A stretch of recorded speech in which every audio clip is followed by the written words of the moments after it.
அனைவருக்கும் ஒரு சூப்பரான வணக்கம். இன்றைக்கி நம்ம வீடியோக்களை என்ன பார்க்க போகிறோம் அப்படின்னு பார்த்தீங்கன்னா, போன வீடியோவில் அந்த 5 கலப்பை எப்படி ஓட்டுறது அப்படின்னு சொல்லிட்டு நம்ம பார்த்துருப்போம். அதேமாதிரி இந்த வீடியோவில் பார்த்தீங்கன்னா அந்த ரொட்டவேட்டர் எப்படி ஓட்டலாம், எவ்வளோ ஆர்பிஎம்ல வச்சு ஓட்டலாம், அதேமாதிரி எந்த கியரில் ஓட்டலாம், ரொட்டவேட்டர் எப்படிலாம் மெயின்டைன் பண்ணணும், இந்த டயர் தேயிறது, கத்தி தேயிறது, இதெல்லாம் எப்படிலாம் மெயின்டைன் பண்ணால் லைஃப் உங்களுக்கு இன்க்ரீஸ் பண்ணலாம் அப்படின்னு சொல்லிட்டு நம்ம இன்றைக்கி வீடியோவில் டீட்டெயிலாக நம்ம பார்க்க போகிறோம்.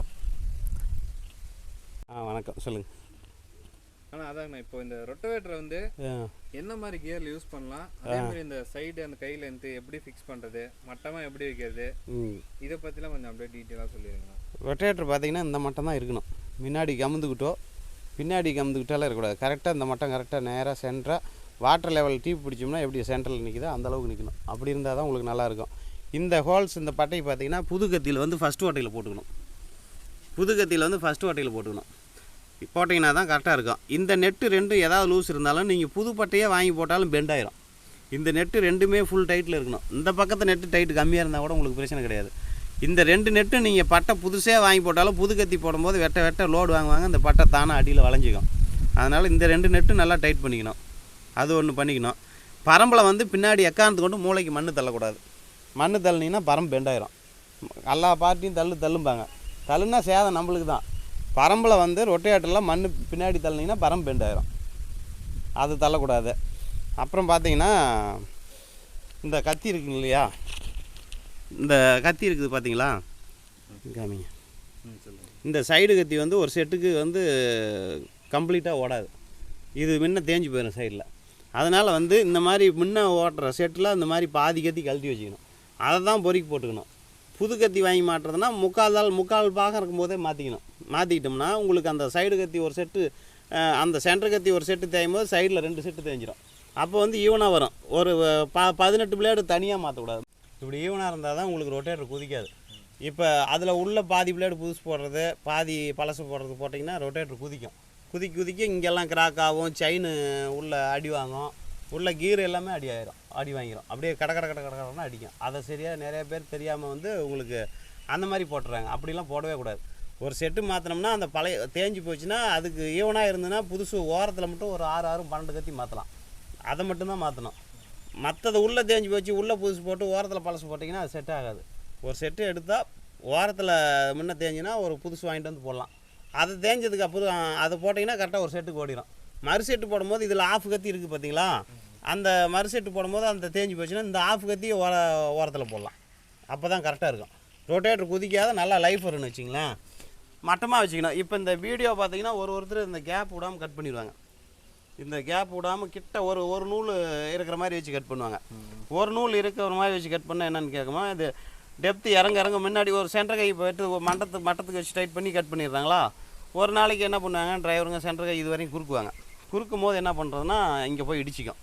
இங்கே இடிச்சதுன்னா இங்கே இடித்து இங்கே ஓடும் போது உள்ளே அங்கே போய் கவுண்டர் சாஃப்ட்டில் குத்துச்சுன்னா அந்த கவுண்டர் சாஃப்ட்டோட பேரிங்கை அப்படியே ஊற்றிடும். அதில் தான் உள்ள அந்த வீடியோ சாஃப்ட் அடிக்கடி இதாக வருது.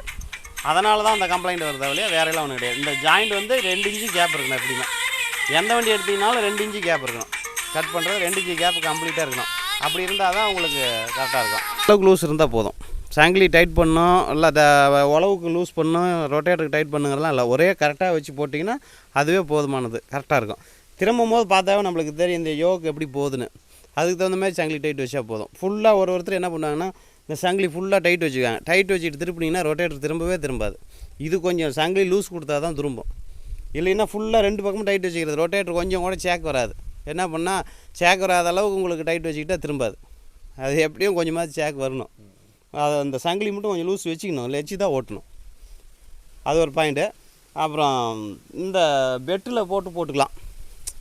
இந்த சென்சார் அடி வாங்காமல் இருக்கிறதுக்கு ஊக்கு பெட்டில் பட்டை வச்சு போட்டுக்கலாம். அது போடுறது ஓகே, நல்லாயிருக்கும். அதை போட்டிங்கன்னா கருப்பு டெப்த்துலேயே கட் பண்ணிக்கலாம். இந்த போல்டு கட் ஆகாதுன்னு வச்சிங்களேன். இதில் போட்டு ஓட்டணும்னா அந்த போல்டு கட் ஆகும். நாங்கள் கம்மியாக ஓட்டுறதுனால அப்படியே போட்டுருக்கோம், பெட்டு போடாதனால. இந்த பக்கம் பார்த்தீங்கன்னா இந்த பக்கம் அதிகம் பட்டை தேயாது. இந்த பக்கம் கம்மியாக தான் தேயும். சீக்கிரம் வந்து இந்த பக்கம் தேயும். சீக்கிரம் பார்த்தீங்கன்னா இந்த பக்கம் தான் தேயும் பட்டை. இந்த பக்கம் தேஞ்சி ஒரு பக்கம் தூக்கிக்கும். என்ன பண்ணுவாங்க, அந்த பட்டை தூக்குன மாதிரியே ஓட்டுவாங்க. அது என்னென்னா இந்த பக்கம் ஒரு சைடு பூரா கத்தி தேஞ்சிடும். பட்டை மட்டும் 2 சைடும் ஈவனாக கரெக்டாக நல்லா கச்சிதமாக மட்டமாக இருக்கணும். அதே அந்த 5 கிலப்பு மாதிரி மட்டமாக தான் இருக்கணும்னு வச்சிங்களேன். இந்த பட்டைக்கு கீழே வந்து செயின், இந்த பைக் செயின் இருக்குது பார்த்தீங்களா, இந்த பைக் செயின் அதை வச்சு வெல்டு பண்ணலாம். ஒருத்தர் என்ன பண்ணுவாங்க, அந்த ஹார்வெஸ்டர் பெரிய செயின் வச்சு வெல்டு பண்ணிடுவாங்க. அது வந்து நீங்கள் பெரிய செயின் வச்சு வெல்டு பண்ணிங்கன்னா இங்கே தூக்கி புது கத்தியிலே தூக்கி போட்டாலும் உழவு பிடிக்காது. மறுக்கா கத்தி தேய் கீழே இறக்குனீங்கனாலும் உழவு பிடிக்காது. இந்த இந்த இதுக்கு வந்து புல்லட் செயின் மட்டும்தான் வைக்கணும். புல்லட் செயின் வச்சிங்கன்னா தான் கரெக்டாக இருக்கும். அப்போ கத்தி தேய ஒரு தேஞ்சு போன கத்தியில் ஓட்டும் போது இந்த புல்லட் செயின் இருந்தால் கரெக்டாக இருக்கும். இந்த ஹார்வெஸ்டர் செயின் வச்சு போடுறதெல்லாம் வேஸ்ட்டு. அது உழவே பிடிக்காது.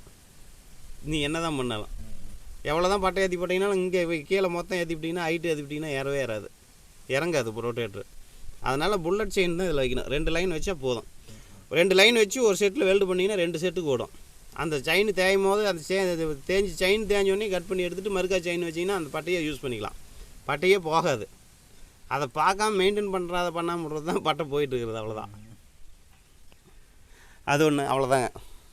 அதே மாதிரி இப்போ பார்த்தீங்கன்னா செயின் டைப்பு பெஸ்ட்டுங்களா, கியர் டைப் பெஸ்ட்டுங்களா? கியர் டைப்பு கல் காட்டுக்கெலாம் ஒத்து வராதுங்க. கியர் தெரிச்சு போச்சுன்னா அதெல்லாம் ஏகப்பட்ட செலவு. இது வரையுமே நான் கியர் டைப் எடுக்கல. எனக்கு செயின் டைப் தான் பெட்ரு. செயினும் ஒன்றும் செலவுலாம் எதுவும் வைக்கல. நான் இப்போ ஓட்டுறது அதிகம் ரொட்டேட்ரு. இதுவரையும் எதுவுமே செலவு வைக்கல. செயின்லாம் நல்லா தான் இருக்குது. செயின் டோர் கூட என்னதெல்லாம் ஓட்டையானது கிடையாது. எந்த ரொட்டேட்ரு நான் 4 வருஷத்துக்கு ஒருக்கா ஒன்று மாற்றிடுவேன்.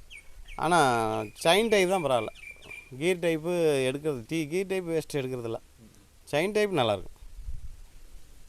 செயின் டைப்பு கோமதி நல்லாயிருக்கும். நீங்கள் வேறு எது எடுத்தீங்கனாலும் பிராண்டட் எடுத்திங்கன்னா இது விற்றுக்கலாம், எல்லாம் பண்ணிக்கலாம். ஓட்டுறதுக்கு நல்லாயிருக்கும். இப்போ நிறையா பேர் எல்லாம் பல கம்பெனி எடுத்துகிட்டு கோமதிக்கே வந்துட்டாங்க. இப்போ அதை எப்படியாவது விற்றுட்டு கோமதியே எடுத்துக்கலாம், ஃபினிஷிங் நல்லா இருக்குது, என்னதே எடுத்துவிட்டு ஓட்டிகிட்டு போய் போட மறுக்கா இப்போ எடுக்கிறாங்க. இந்த பக்கம் பார்த்தீங்கன்னா கோமதி தான் அதிகம். அதே மாதிரி இப்போ என்ன கியரில் நான் ஓட்டலாம் ரொட்டேட்ரு வந்து கட்டிங் நல்லா கட்டிங் வேணும்னா ஃபஸ்ட்டு லோ, இல்லை கட்டி மட்டும் உடைக்கணும்னா செகண்ட் லோவில் ஓட்டலாம். அதுக்கு ஆர்பிஎம் 15 வச்சா போதும். ஃபஸ்ட்டு லோ ஓட்டும் போது ஒரு 16, 17க்குள்ளே வைக்கலாம். ரொம்ப அதிகமாக வச்சிங்கனாலும் டீசல் தான் போகும். 16க்கு மேலே போக தேவையில்ல. இப்போ அதில் விலா பிடிக்கிறதுலாம் வரும் இல்லைங்க, அது எப்படி? அது விலா பிடிக்கிறதுனா ஒரு 4 சுற்று போட்டுக்கலாம். எல்லாமே 4 சுற்று போட்டுக்கலாம். போட்டு கரெக்டாக ரவுண்ட் பண்ணி வேண்டியதான். 4 சுற்றே போதுமானது. 4 சுற்று போட்டு கஷ்டமாக ஓட்டிங்கன்னா மிச்சம். அதுவே போதும். இப்போ ஒருத்தர் திரும்பலின்னு இந்த பட்டையை தூக்கி இங்கே போடுவாங்க. இங்கே போட்டாலும் ஓகே தான், திரும்ப உங்களுக்கு திரும்பும். இது உள்ளே போடுறதே பெஸ்ட்டு, ஒன்றும் பிரச்சனை கிடையாது, நல்லா தான் இருக்குது. இங்கே போட்டாலும் திரும்ப உங்களுக்கு சில பேர் இங்கே போட்டுக்கிறாங்க, திரும்புது, அது ஒன்றும் பிரச்சனை கிடையாது. உள்ளே இருக்கிறதே திரும்புது, ஒன்றும் பிரச்சனை கிடையாதுன்னு வச்சுங்களேன். இப்போ ரொட்டவேட்டர் ஓட்டுறோன்னா வச்சுங்களா, இப்போ பார்த்தீங்கன்னா ஒரு சிலர்லாம் ஒரு வருஷம் 2 வருஷம் ஓட்டினாலே பார்த்தீங்கன்னா அந்த சைடு இந்த ஃப்ரேமாக இருக்கட்டும், அந்த சேஸ் பைப்பு எல்லாம் கட் ஆகிடுது. இப்போ அந்த மாதிரிலாம் ஆகாமல் இருக்கிறதுக்கு என்ன? அதெல்லாம் நீங்கள் வந்து ஃப்ரேமு கட் ஆகிறதெல்லாம் நம்ம தப்பு தான்.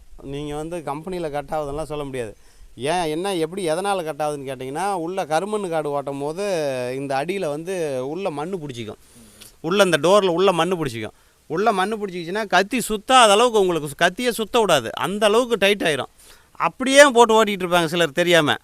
இந்த டோர் உள்ளேயும் மண் பிடிச்சிக்கும், பரம்பலையும் மண் பிடிச்சிக்கும். அந்த ஈரத்தில் அப்படியே ஓட்டுவாங்க. அவ்வளோ ஈரத்தெல்லாம் ஓட்டினா ரொட்டேட்டர் எந்த ரொட்டேட்டராக இருந்தாலும் தாங்காது. நீங்கள் இது எது பண்ணாலும் அந்த ஈரம் பதமாக இருக்கும்போது தான் ரொட்டேட்டர் ஓட்டணும். ஈரத்தில் ஓட்டும்பாங்க காட்டுக்காரங்க. நாம் ஓட்டினோம்னா உள்ளே போய் மண் பிடிச்சிக்கும். இப்போ நாங்களாம் என்ன பண்ணோம்னா, ஈரத்தில் ஓட்டுறதா இருந்தால் மையாந்திரா தவிர வேறு எதையுமே விட மாட்டேன். அதில் வந்து இப்போ கத்தியில் பூரா மண் பிடிச்சிக்கும், பரம்பலையும் மண் பிடிச்சிக்கும். அப்படியே ஓட்டினாங்கன்னா எல்லாமே கிராக்காக தான் செய்யும். இப்போ கரெக்டாக பதமாக இருக்கும் போது ஓட்டணும். அப்போ இருந்தும் சைடு கத்தியில் மட்டும் மண் ஓட்டும். அந்த சைடு கத்தியில் மண் ஓட்டும் போது ஹை கியரில் போட்டு வேகமாக ஓட்டோம்னா கொட்டி போயிடும். அப்படி வேணால் ஓட்டலாம். அந்த ஈரத்தில் முழுக்க ஈரத்தில் ஓட்டுறதை தவிர்க்கணும் ரொட்டேட்டர் பொறுத்த வரையும். அதனால தான் கிராக் ஆகிறது. ஒரு சிலர்லாம் பார்த்தீங்கன்னா சேத்துல ஓட்டுறாங்க இல்லையா, அந்த மாதிரி இருக்கிறதுலாம் எப்படிங்க? இப்போ சேத்துல ஓட்டிங்கன்னா ஆயில் சில் போடுறது, சேத்துல ஓட்டினா ஆயில் சில் இப்போ போகாத அளவுக்கு தான் பண்ணி கொடுத்துருக்காங்க. நாம் ஒரு 50 மணி நேரம் ஓட்டினோம்னா ஆயிலை வந்து கழட்டி விட்டு ஆயில் மாற்றிக்கணும். அந்த சைனில் மட்டும் ஆயிலை மாற்றிக்கிட்டோம்னா சேர் ஓட்டிக்கிட்டு மறுக்கா ஸ்லீவ் அடித்து போடுற மாதிரி தான் வரும். ரொட்டேட்டர் சேத்துல ஓட்டினா தாங்காது. அதுக்கும் கப்பு போட்டு காலர் போட்டு தான் கொடுத்துருக்காங்க. அதையும் மீறி போகிறதெல்லாம் போகும். ஆயில் அடிக்கடி பிடிங்கி விட்டு மாற்றிக்க வேண்டி தான். சேர் சீசன் முடிஞ்சோடனே ரொட்டேட்டர் சர்வீஸ் பண்ணிக்க வேண்டி தான். அதுதான் ஓட்ட முடியும். அதே மாதிரி இப்போ இந்த ஃப்ரேம் இருக்கு இல்லையா? ஆமாம், இந்த ஃப்ரேமா, இந்த ஃப்ரேம் வந்து பார்த்தீங்கன்னா இப்போ அந்த 5 கலப்பில் போகிற மாதிரி 2 மட்டும் போட்டிருப்பாங்க ஒரு சிலர். ஆமாம், ஒரு சிலர் பார்த்தீங்கன்னா இந்த மாதிரி ஹெவியாக இந்த மாதிரி ஃபுல்லாக போட்டிருப்பாங்க. ஆமாம், அதுக்கு இதுக்கு பார்த்தீங்கன்னா ஒரு 2000-3000 டிஃப்ரென்ஸ் இருக்கும். இது ரெண்டில் எது பெஸ்ட்டாக? இதுதான் பெஸ்ட்டு. அந்த கை உங்களுக்கு செட் ஆகாது. இதுதான் பெஸ்ட்டு. ரொட்டேட்டர்னா உங்களுக்கு கோமதி மட்டும்தான். கோமதியில் தான் உங்களுக்கு அந்த தரம் கரெக்டாக ஃபினிஷிங் இருக்கும், பக்காவாக இருக்கும். மற்றது பார்த்தீங்கன்னா எல்லாம் இங்கே பாதி கட் பண்ணி விட்ருப்பாங்க, கை கொடுப்பாங்க, பார்க்குறதுக்கு ஒரு டிஸ்டர்பாக தான் இருக்கும். இதுதான் பெஸ்ட்டாக இருக்கும்.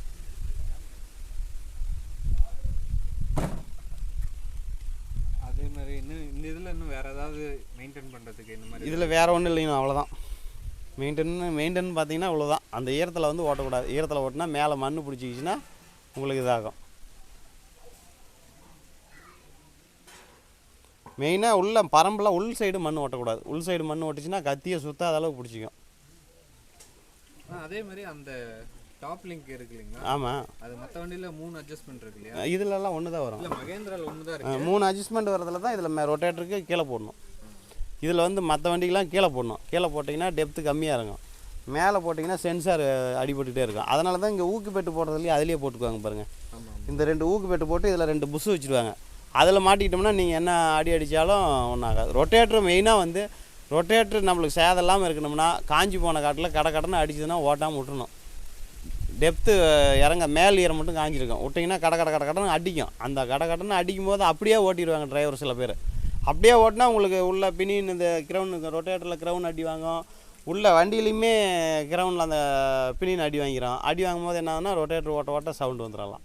வண்டிக்கும் அனர்த்தம் தான், ரொட்டேட்டருக்கு அனர்த்தம் தான். அந்த ரொட்டேட்டர் வந்து உங்களுக்கு துளிக்கோட வைப்ரேட்டர் வரக்கூடாது. அப்படியே ஓட்டினா அப்படியே அமைதியாக போகணும். நீங்கள் காஞ்சி போன காட்டில் விட்டிங்கன்னா கடன்னு அடிக்கும். அப்படியே ஓட்டுவாங்க சில பேர், தெரியாமல் ஓட்டுறது தான் அதெல்லாம்.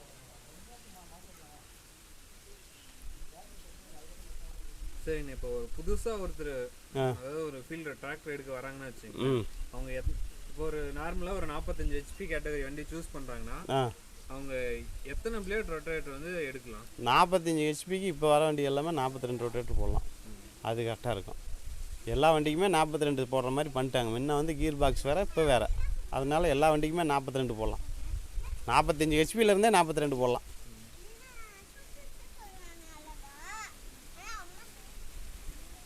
சரிங்க, ஓகே, தேங்க்யூ.